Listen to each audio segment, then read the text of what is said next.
Oi, gente! E aí, como é que vocês estão? Eu vim aqui para trazer mais uma coisinha que eu encontrei aqui durante o meu trabalho, que tem muito a ver com a qualidade de dados, governança de dados e que novamente vai afetar completamente seus resultados de análises e enfim, do que você estiver fazendo. Hoje eu estava trabalhando num dashboard que já estava feito, mas ele precisava de algumas melhorias. E eu não tive nada a ver com o processo de integração de dados, enfim, eu só peguei o dashboard pronto e fui alterar algumas coisinhas. Uma coisa que eu notei foi o seguinte, olha só. Então, esse gráfico que eu vou falar um pouquinho, ele trazia os comentários de pessoas em relação a seminários, webinários online, o que elas acharam de cada um desses seminários.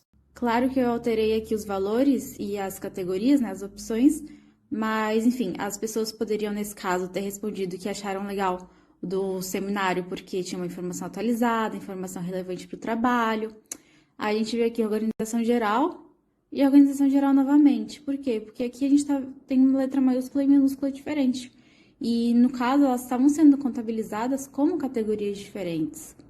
Depois, se a gente fosse ver mais, tinha ali o other e um outro. Ou seja, com línguas diferentes, mas marcando coisas diferentes. Nesse caso, a língua até poderia ser interessante se a gente fizesse uma análise regional, talvez de país, da língua do seminário. Mas para esse dashboard assim tão geral, acaba dando probleminha, né? Depois o que mais? Relevante para o meu trabalho, relevante para o meu trabalho, relevante para o meu trabalho 3 vezes, só mudando ali a letra maiúscula e minúscula. E se a gente voltar aqui, tem uma informação relevante para o meu trabalho. Será que quer dizer a mesma coisa? Será que quer dizer coisas diferentes? Depois, descendo mais, tinha alguma coisa assim, serviço, conteúdo inovador, serviços e conteúdos inovadores. Então, mais ou menos dizendo a mesma coisa novamente. E o útil para o meu trabalho, que também poderia, quem sabe, ter alguma coisa a ver com o relevante para o meu trabalho. E, no final das contas, o que a gente vê? Que as mesmas características, as mesmas opiniões estavam sendo repetidas.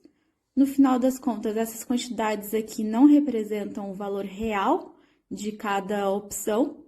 E, por exemplo, aqui a gente vê que relevante. Então, a moral da história é que para a gente saber qual é o valor real de cada uma das categorias, qual foi o aspecto mais positivo ou o aspecto que as pessoas mais gostavam de cada webinar, assim, num panorama geral, a gente vai ter que somar essas diferentes categorias. E, finalmente, onde é que entra aí a gestão, a governança, a qualidade de dados? Entra desde o processo de como esses dados foram coletados. A pessoa podia escrever? Eram opções de selecionar? Se eram opções de selecionar, por que elas já não estavam todas padronizadas? E mesmo se não estivessem, a gente podia criar um processo para colocar todas essas questões depois que a gente coletou, colocar todas as categorias em letra maiúscula, por exemplo. Então, ficaria tudo padronizado com letra maiúscula. Por que a gente não sabia que tinha línguas diferentes? A gente não está sabendo quais são os dados que estão entrando, a gente não está sabendo qual vai ser a língua final da análise. Como é que está funcionando isso? A gente está dividindo por países? A gente está dividindo pela linguagem que foi feita? Por que a gente tem também, para uma mesma categoria, nomenclaturas muito próximas, mas que são diferentes? Por que a gente não unifica tudo de uma forma? Ou tem realmente alguma diferença? O que significa cada uma dessas categorias na realidade? Qual é o objetivo que a gente quer com essas categorias?